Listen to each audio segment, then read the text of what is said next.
We saw that strange outburst from Texas Congressman Al Green right out of the gate. He was ultimately censured yesterday by the House. What did the Democrats' antics and behavior show you on Tuesday night? Well, I think they continue to show us that they do not have a response. They do not have a plan, which is a continuation of the theme that we saw throughout the entire 2024 election cycle. You know, President Trump ran on a very tight message. He was going to rebuild our economy, restore the southern border, keep our communities safe, and make sure America is strong enough to protect our interests around the world. The Democrats basically came back and said, Donald Trump is a terrible human person, and anybody who supports him is garbage. It's not a winning formula then. It's not a winning formula now. Yeah, to your point, Mr. Chairman, a new poll is out that basically underscores what you just said. It's from the liberal firm Blueprint. It says 40% of voters think the Democrats don't have a strategy for responding to Trump. 24% said they think that Democrats do have a game plan. But it's really bad when 10% said the party should do more. I mean, where do they go from here? Well, I think what they're going to have to do is try and focus on the American people rather than on their benefactors in the far left and the radical coasts of New York and California. But the Republican Party under Donald Trump has been a completely remade Republican Party. We are focused on the working men and women of the United States of America, and we are going to fight for the working men and women, every voter in every state all across this country every single day. And as long as the Republicans are going to keep that focus, we're going to be able to keep the House, we're going to be able to keep the Senate, and we're going to be able to move forward with Donald Trump's agenda, because that's the mandate that came out of this election. I want to ask you about Linda McMahon. She'll be joining our show in just a few minutes, and obviously confirmed earlier this week as Secretary of Education, now becoming the head of a department that Trump has said he wants to get rid of.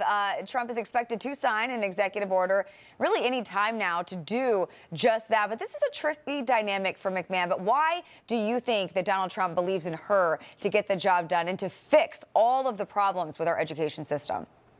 Well, Linda McMahon, besides being a great lady from North Carolina, is a absolutely visionary thinker when it comes to education and being able to work with the school systems all across the country, because she's coming at it the right way. She does not care about the teachers' unions. She does not care about middle management. What she cares about are the students, and she recognizes the fact that since the Department of Education was founded, we have fallen in the world rankings on education, and right now our education system across the country is failing our kids.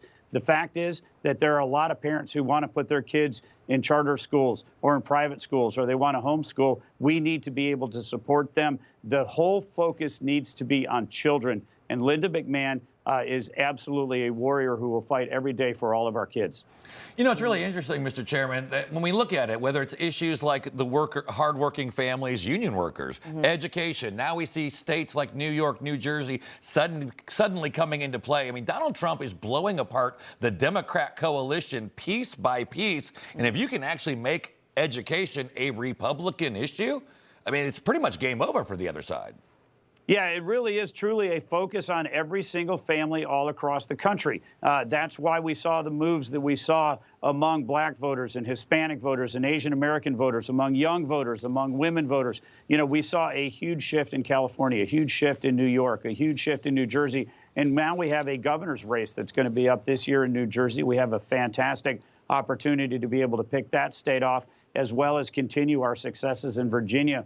But right now, as long as the Republican Party is going to follow Donald Trump's lead, and we're going to focus on every American family, and we're going to put solutions on the table for the issues that they care about, then we're going to be successful. The Democratic Party right now is still in a circular firing squad. They're still trying to find a scapegoat for their loss in 2024. But they didn't just have a bad messenger in Joe Biden and then a bad messenger in Kamala Harris. They have a bad message. And as long as what we see, what we saw on Tuesday night on the House floor is going to be their message, is just sheer opposition to anything that Donald Trump supports, they're going to continue to free fall.